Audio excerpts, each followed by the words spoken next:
അസ്സലാമലൈക്കും, welcome back. അപ്പോൾ ഇന്നത്തേത് വെറും 3 ചേരുവയിൽ നല്ല ടേസ്റ്റി ആയിട്ട് ഉണ്ടാക്കിയിട്ടെടുക്കാൻ വേണ്ടിയിട്ട് പറ്റിയ ഒരു 4 മണി പലഹാരത്തിൻ്റെ റെസിപ്പി ആയിട്ടാണ് വന്നിട്ടുള്ളത്. ഭയങ്കര സിമ്പിളാണ്, നല്ല ടേസ്റ്റിയാണ്. അപ്പോൾ ഇത് ഉണ്ടാക്കുന്നത് എങ്ങനെയെന്ന് കണ്ടുനോക്കാം. വീഡിയോയിലേക്ക് പോവാം.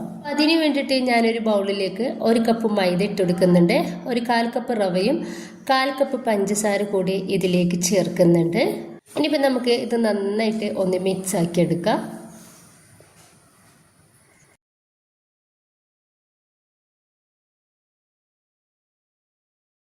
ഇനിയിപ്പോൾ ഞാൻ ചെറിയ ചൂടുള്ള 1 കപ്പ് വെള്ളമാണ് എടുത്തിട്ടുള്ളത്. ഈ ഒരു വെള്ളത്തിൽ നിന്ന് കുറേശ്ശായിട്ട് ഒഴിച്ചെടുത്തിട്ട് നമുക്കിത് നന്നായിട്ട് തന്നെ ഒന്ന് മിക്സ് ആക്കി എടുക്കാം.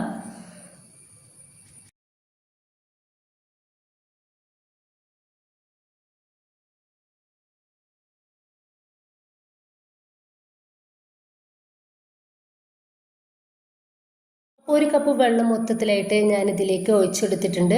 1 കപ്പ് വെള്ളമാണ് നമുക്കിതിലോട്ട് ആയിട്ടുള്ളത്. ഇപ്പോൾ അത് നന്നായിട്ട് കട്ടകളൊന്നും ഇല്ലാത്ത രീതിയിൽ നന്നായിട്ട് തന്നെ ഒന്ന് മിക്സ് ആക്കി എടുത്തിട്ടുണ്ട്.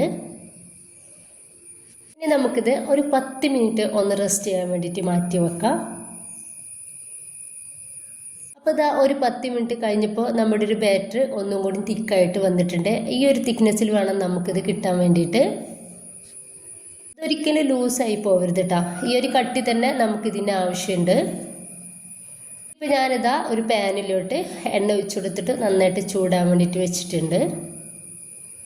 ഇപ്പോൾ ഈ എണ്ണയിലോട്ട് ഒരു കയ്യിൽ മാവ് ഒഴിച്ചെടുക്കുന്നുണ്ട്. മാവ് ഒഴിച്ചെടുക്കുന്ന സമയത്ത് നമ്മൾ ഏറ്റവും ഹൈ ഫ്ലെയിമിൽ വെക്കണം. ഒഴിച്ചു കൊടുത്തതിൻ്റെ ശേഷം മീഡിയം ഫ്ലെയിമിലേക്ക് മാറ്റി കൊടുക്കുക. ഇനിയിപ്പോൾ ഈ എണ്ണ നമുക്ക് ഇതിൻ്റെ മേലേക്ക് ഇതുപോലെ ഒന്ന് ആക്കി കൊടുക്കുക. ഇനിയിപ്പോൾ നമുക്ക് ഇതൊന്ന് തിരിച്ചു മറിച്ചിട്ട് കൊടുത്തിട്ട് വേണം ഒന്ന് റെഡിയാക്കി എടുക്കാൻ വേണ്ടിയിട്ട്. ഈ ഒരു ടൈമിൽ നമ്മൾ തീ ഏറ്റവും ലോയിലിട്ടിട്ട് വേണം റെഡിയാക്കി എടുക്കാൻ വേണ്ടിയിട്ട്. ഇപ്പോൾ ഇതൊന്നും ആയിട്ടുണ്ട്. അപ്പോൾ ഞാൻ പാനിൽ നിന്നും എടുത്തു മാറ്റാണ്.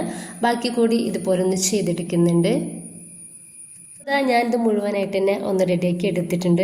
വെറും നമ്മുടെ കയ്യിലുള്ള 3 ചേരുവ മാത്രം വെച്ചിട്ടാണ് നമ്മളിത് ഉണ്ടാക്കി എടുത്തിട്ടുള്ളത്. ഭയങ്കര ടേസ്റ്റുള്ള ഒരു പലഹാരം തന്നെയാണ് ഇത്. ഇനിയിപ്പോൾ മൈദക്ക് പകരം നിങ്ങൾക്ക് വേണമെങ്കിൽ ഗോതമ്പ് പൊടി എടുക്കാവുന്നതാണ് കേട്ടോ. ഉൾഭാഗമൊക്കെ കാണാൻ നല്ല ഭംഗിയാണ്, അതുപോലെ തന്നെ നല്ല ടേസ്റ്റുമാണ്. എല്ലാവരും ട്രൈ ചെയ്ത് നോക്കുക. ഇഷ്ടമായിട്ടാണ് നിങ്ങളുടെ എല്ലാ സപ്പോർട്ടും ഉണ്ടാവുക. ഇൻഷാ അല്ലാഹ്. ഓക്കെ.